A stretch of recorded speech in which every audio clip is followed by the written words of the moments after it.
I don't know what's up with Five Nights at Freddy's and releasing exciting and new stuff this week, but it is crazy.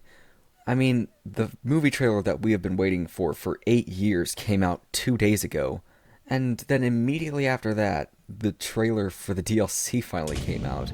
I guess they're trying to make up for 2022. But regardless, I decided to make a prediction video, or not prediction, more like analysis of the trailer that we see for the Security Breach Ruin DLC. So right off the bat, we see Cassie entering the remains of the Pizzaplex. I'm gonna get to her much later in the video. Right now, I just want to talk about the Pizzaplex itself.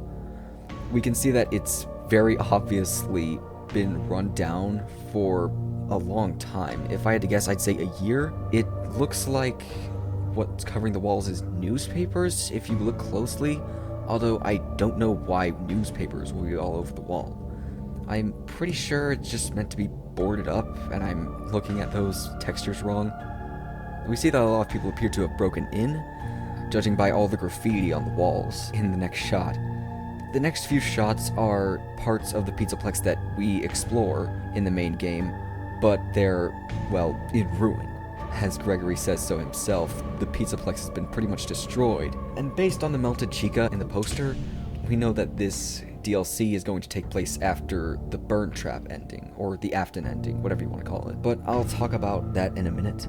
What I wanted to focus on is the atmosphere of this place. I liked the atmosphere of the first game a lot. I liked the neo-futuristic bright colors and stuff, because it's easy to make a game that's in a dark setting, but it's hard to make a game in like a bright, colorful, neo-80s kind of place like the Pizzaplex. But a lot of people agree that the scariest parts of Security Breach were in the daycare with Moondrop, and in the parts and service with the endoskeletons. And the creators have noticed that, saying that they want to make more of the game like that. And it seems like that's what they're doing with this DLC, because all of the places that we're familiar with have all been completely changed to become darker. Like, they're all destroyed, they're all in really dark colors, everything is just slightly wrong. And I think that's amazing, because I feel that will definitely make the game a lot scarier. So I'm particularly excited about that. One of the shots that I wanted to focus on was this shot right here. I might be remembering this wrong, but I'm pretty sure that this is the path that leads to the sticky note room. One thing that I actually hadn't thought about is what changes they're gonna make to the lore important rooms. If they're not blocked off in the first place, which they might be, I'm curious to see, because the entire Pizzaplex has been changed at this point. It's all completely different and a lot scarier than it used to be.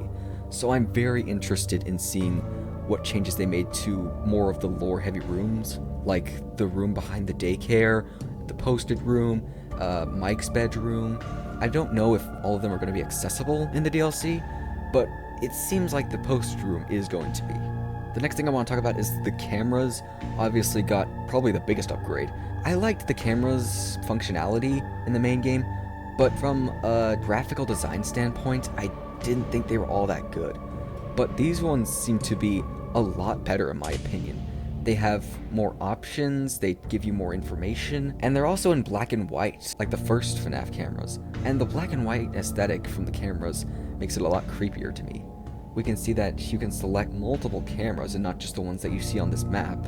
If you notice, there are 4 cameras on this small map, but you can pick up to 6 up here. There also seem to be audio lures, like from FNAF 3 and FNAF 6, which makes sense considering that one of the animatronics is all about hearing. So I think the cameras are going to be a lot more useful in this one. Then I want to talk about what the cameras are actually on, which is the thing that we saw from the Steel Wool website.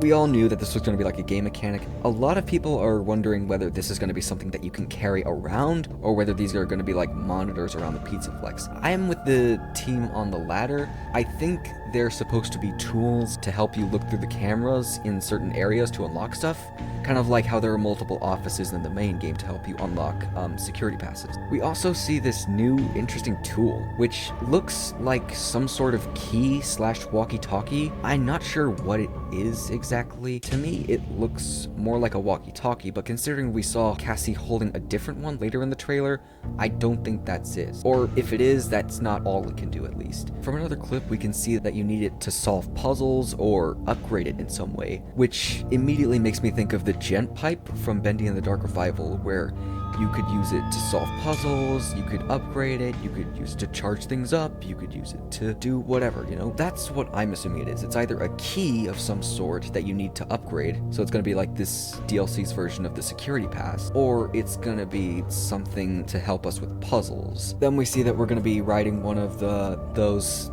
things that Monty was riding in the boss fight, which I was actually surprised we didn't get to do in the main game, but it looks like it'll just be for a cutscene here. I'd be surprised if we can actually control it. Then they showed an animatronic that appears to be Freddy. It's hard to tell, but by process of elimination, I think it has to be Freddy, because he's really the only one we haven't seen, and he's the only one with those kind of legs. Then we see some more jump scares, the Vanny mask, and a new character, before we meet with the logo and the release date coming out in 2 months. So, let's talk about Cassie. Obviously, the biggest detail about her is her name, which FNAF seems to think is a combination between Cassidy and Charlie, or it could just be short for Cassidy. It's a good thought, and she probably is connected to one of those characters, but I don't think just from this trailer alone there's enough evidence to link her to one of the two or both. But going into this, I do expect that there will be some interesting details about her that connect her to one of those two characters. In fact, I think that's why she was black and white in the poster. They didn't want to give away any of her details, because Scott and Steele will know that hair color is a big deal in this universe. But the biggest question to me is not whether she's related to Cassidy or Charlie, but is the fact that Gregory knows her. Gregory is not a very social kid. The only friend he really has is Glamrock Freddy, and yet he knows this girl. At least he knows her enough to know her name, and knows that he can rely on her to save him. Which is very odd, because like I said, Gregory doesn't have that many connections to people outside of the Pizzaplex, and yet this one girl seems to know who he is, or at least want to save him. That to me is the biggest question we have about Cassie right now. But obviously it's not the only question that this trailer presents us with. Another big question is, why is Gregory back at the Pizzaplex in the first place? If you remember back to the Burn Trap ending, which is the ending that this seems to take place after, Freddy and Gregory escaped the Pizzaplex and were lying on a hill, meaning that they either chose to came here or someone forced them to come. Then there's the Vanny mask, which was probably the biggest red flag of this entire trailer, but it's not the same mask that we find in Help Wanted, because the mask that we found in Help Wanted had a fleshy interior, and yet this one seems to be like a Darth Vader kind of mask that makes everything brightly pink. This has made some people think that we'll be able to play as Vanessa in the DLC, but I don't think that's going to be the case. I think we're going to find her mask at some point in the game, and it's going to be used as a tool for solving puzzles in the game. Most likely it's going to be this DLC's version of Roxy's eyes, helping us see secrets and hidden clues, but seeing as it's Vanny's mask and has a lot of technology inside of it, it's pretty obvious that Glitchtrap could be inside of that mask somehow, meaning that Glitchtrap is probably able to corrupt whoever's wearing it, which is why I suspect that Cassie is either going to be corrupted by it in the end, or it's just going to be a dangerous item to use. If we're not playing as Vanny, then how did we get this mask? Why would it just be laying around for Cassie to find? And I don't really have a good explanation for that. We didn't really see what happened to Vanessa in the Burn Trap ending. The next thing I want to talk about is the animatronic designs. They don't have a name officially, obviously, so I'm going to refer to them as the Ruined animatronics. Ruined Roxy has lost almost her entire outer casing and is almost just entirely an endoskeleton at this point. Funny enough, she actually looks different from the endoskeletons that we see in Parts in Service. I'm guessing that's because those endoskeletons are meant to be endoskeletons from Freddy, whereas Chica and Roxy have their own unique endoskeletons. Next is Ruined Monty, who has just completely lost his shell. The only way you can tell it's Monty is because he's missing his torso, and we actually get to see his jump scare in the trailer. But after this, we see something really interesting with Ruined Roxy. We see that she grabbed Cassie's hand, and Cassie is trying to fight back, but Ruined Roxy doesn't appear to be acting that violently. She seems more curious than aggravated. I might be reading into that wrong. That might just be her new attack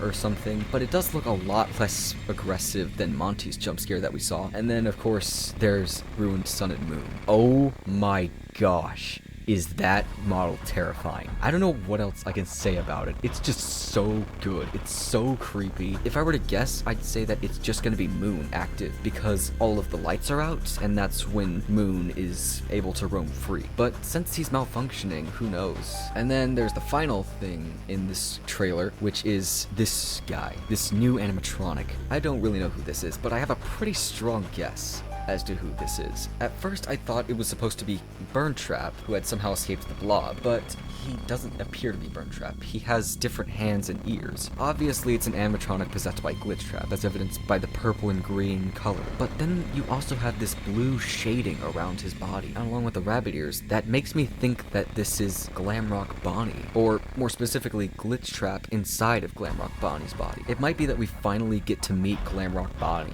in this DLC, which would be really awesome. After a long speculation of what he looks like, we would actually get to see him, considering that the blob took his old one. Anyway, that's it for this video. I think I'm done analyzing this trailer because I have watched it way too many times. I hope you enjoyed the video. Goodbye.